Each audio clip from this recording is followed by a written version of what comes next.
Hey guys, today we will unbox the Honor 8C smartphone for you. The first phone in the world powered by the Snapdragon 632 processor. Inside the box you get the phone, cover, screen protector, adapter, USB cable and the SIM ejector tool. The dual SIM Honor 8C is powered by a 4000 mAh battery.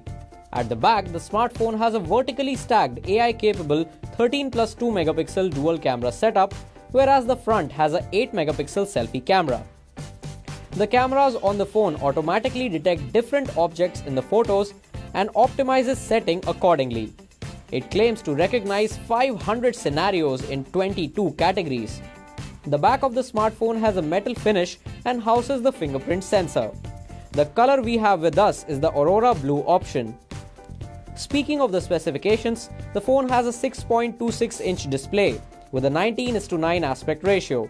It is the first phone in the world to be powered by an octa-core Snapdragon 632 processor. The phone also sports 4 GB of RAM. It has 64 GB of built-in storage, expandable via a micro SD card. The phone has a notch on the display, and if you like, you can hide it from the settings of the smartphone. The case that comes in the box is transparent and fits snug on the smartphone. The Honor 8C has a micro USB port at the bottom along with the speaker grill. The endangered headphones jack rests on the top of the device. The right of the device has the power button along with the volume rocker. One of the highlights of the smartphone is that it is the first phone in its segment to receive a TUV blue light certification. That was an unboxing and quick look at the Honor 8C smartphone.